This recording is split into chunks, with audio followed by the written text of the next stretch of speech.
친박계 핵심인 윤상현 의원이 김무성 대표로는 대선에 어렵다 이런 취지의 이야기를 했습니다.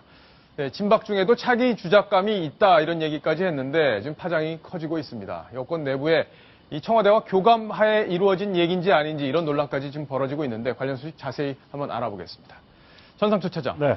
자, 윤상현 의원이 이게 어떻게 하다 이런 얘기가 나온 거예요?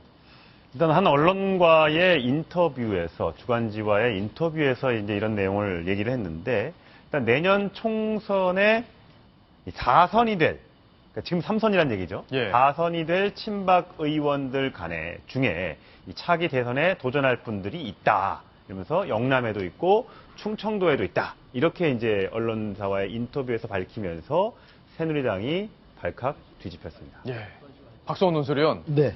근데 이제 이분이 예전에 이제 대통령을 누나라고도 부른다 이런 얘기까지 이제 한 신문에 보도가 되고 네. 또 지금 정무특보란 말이에요. 네. 그러니까 청와대와 상당히 교감을 하고 있는 분으로 볼 수 있을 텐데 네. 이게 지금 김무성 대표로는 다음 대선이 쉽지 않다 이런 취지의 얘기라는 게 결국엔 청와대의 뜻이 담긴 건지 네. 아니면 윤상현 의원 본인의 생각이 더 강한 건지 네. 좀 구별이 되십니까? 구별이 안 되죠. 안 되세요? 구별이 되지 말라고 한 얘기거든요. 아, 그래요? 그러니까 지금 뭐 청와대는 개인적인 얘기일 뿐이다라고 선을 긋고 있지만 그 윤상현 의원은 누가 봐도 그 박 대통령의 복심이라고 불릴 만큼 이른바 친박 핵심 윤상현 의원 이렇게 항상 그 방송에서 수식어를 붙이듯이 예.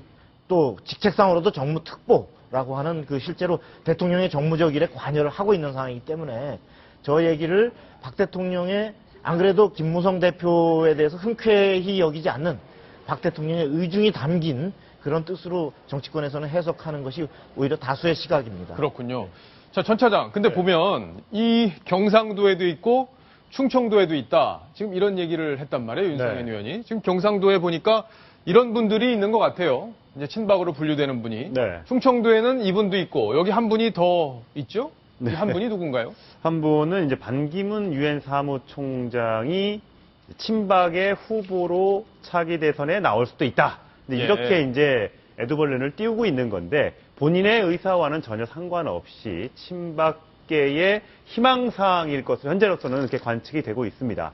사실 저 인원들 말고도 많이 있습니다. 뭐 따지자면 지금 해수부 장관하고 있는 유기준 의원도 3선이고요. 뭐 여러 네. 사람들이 있지 않습니까? 근데 이런 사람들이 과연 내후년 이제 2017년 대선에서 과연 경쟁력 있는 새누리당의 대선 후보가 될 수 있을 것인가? 물론 아직까지 시간이 많이 남았기 때문에 앞으로 어떻게 될지는 모르겠습니다만 지금 상황에서는 왜냐하면 여론조사를 하더라도 김무성 대표가 나오는 거는 그나마 국민들의 입장에서 새누리당에는 김무성 대표밖에 없다고 생각하니까 그렇게 얘기가 나오는 거지. 예. 만약 다른 후보들 친박 의원들 중에 경쟁력 있는 후보가 있었으면 왜 그 여론조사에 그 사람 이름이 안 들어갔겠습니까? 그런데도 불구하고 윤상현 의원이 저렇게 먼저 얘기한 것은 일단 김무성 대표 체제로 지금 당이 완전히 지금 장악되고 재편되고 있는 이 상황을 좀 제어할 필요가 있겠다. 브레이크 좀 걸어줘야 된다? 걸어줘야 된다는 그런 측면에서 아마 저런 얘기를 꺼낸 것으로. 아, 그러니까 김무성 대표 차기 주자고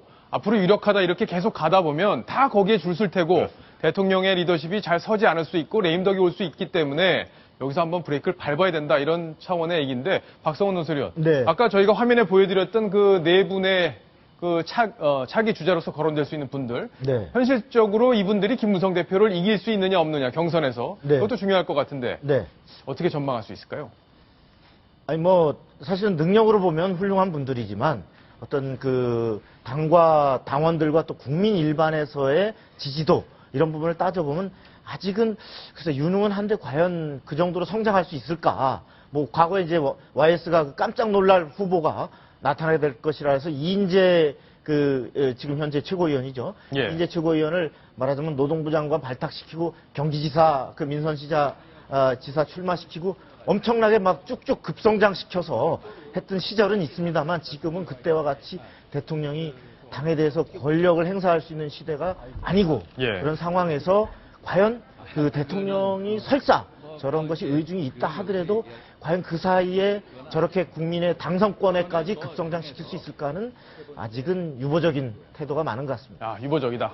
저는 근데 저기 인물 중에 좀 한 명이 좀 빠져 있는 게 아닌가 하는 생각이 드는데 지금 박근혜 대통령의 복심이라고 볼 수 있는 그리고 또 항상 대통령들이 지금 차기 후보로 할 때 할 수 있는 황교안 국무총리 같은 경우는 혹시 저 후보군에 들어갈 수는 없습니까? 박성원 논술이요? 예.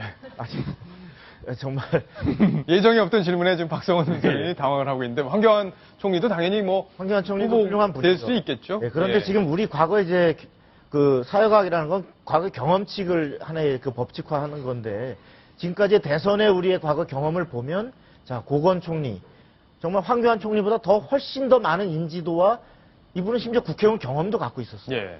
그래서 어떤 행정의 달인이다라고 했는데도 어떤 국민들이 정치적 리더로서 검증되지 않았다라고 유보하는 시각이 적지 않았고 무엇보다도 당내에서 그분을 옹립해야 될 그 당시에 그 열린우리당 그 당시에 여권에서 그분을 최종적으로 후보로 받아들였느냐 이 부분을 보면 지금 황교안 총리는 아직 국회의원 경험도 한 번도 없죠. 예. 그런 분을 반기문 사무총장에 대해서도 마찬가지 논리까지로 설명할 수 있겠습니다만 그런 부분에서는 여전히 유보적이다. 자, 그러면 제가 하나 질문 더 드릴게요. 제가 궁금한 겁니다. 네. 지금 박근혜 대통령도 이제 임기 후반으로 점점 달려가고 있습니다. 반환점을 돌았고요. 그러면 본인 입장에서는 가장 중요한 게 정권 재창출이잖아요. 그게 제대로 되지 않으면 지금까지 대통령이 해왔던 거를 야당에서 다 뒤엎으려고 할 테니까 제일 중요할 텐데 그렇다면은 김무성 체제를 어느 정도 인정해야 되는 것 아니냐 이런 얘기가 지금 친박 내부에서도 있는 게 사실인데 대통령이 그렇게 할 가능성, 김무성 대표와 손을 잡을 가능성은 어떻게 평가하십니까? 장차적으로는 있을 수 있지만 예. 현 단계에서 박근혜 대통령이나 또는 박근혜 대통령을 의중을 반영한다고 얘기하는 이른바 친박 핵심 의원들을 통해서 본 현재 의중은 김무성 대표로서 확실한 대선 승리에 확신이 없다. 그리고 대체 가능한 다른 주자가 성장할 수 있는 그런 가능성에 비춰보면 김무성 대표만이 유일 절대 대안이라는 확신을 아직 갖고 있지 않기 때문에 그렇군요. 자꾸 저렇게 뭐 흔들기다 저런 게 나오는 거고 저것을 완전히 수긍하려면 뭐 이제 방법이 없다라고 예. 하는 임기 한 그 1년 정도 남겨놓은 그 내년도 말쯤에 가서 그 후년도 대선이 있는 첫 해의 그 1월 1일자 각 도와 언론의 여론조사를 쫙 봐서 아 이건 뭐 도저히 누구를 해도 이제 여권에서는 김무성 아니면 방법이 없다라고 할 때 아니면 포기하지 않고 끊임없이 다른 어떤 카드를- 시도와 미련을 가질 예, 것이다. 그럴 가능성이 있다. 알겠습니다. 박성원 논술위원 얘기를 쭉 들으니까 정리가 좀 되는 것 같습니다. 자, 대통령이 가장 최근에 역점을 두고 있는 게 바로 이 청년 일자리 창출입니다. 이걸 위해서 대통령이 돈을 엄청나게 내놓는다고 합니다. 어떤 이야기인지 먼저 대통령의 이야기 먼저 들어보시겠습니다. 청년 고용을 위한 재원 마련에 저부터 단초 역할을 하고자 합니다. 우리 국무위원 여러분을 비롯한 많은 분들이 동참해 주셔서 서로 고통을 나누고 분담하는 사회가 되면 좋겠습니다. 전상철 차장, 네. 대통령이 돈을 내놓는다면서요? 이게 어떤 돈인가요? 일단 이 청년 희망 펀드가 이제 어떤 건지 궁금하실 텐데, 예. 예, 월급 또는 소득의 일정 금액을 기부하는 방식으로 청년 구직자와 비정규직 청년들의 이 취업 기회를 늘려주기 위해 이제 돈을 이제 모으는 겁니다. 예. 박근혜 대통령이 여기에다가 이제 일시금과 월급의 일부분을 떼서 기부를 하겠다고 했는데 일시금으로 일단 2천만 원을 쾌척을 많이 내놨네요. 그렇습니다. 매달 월급의 20%.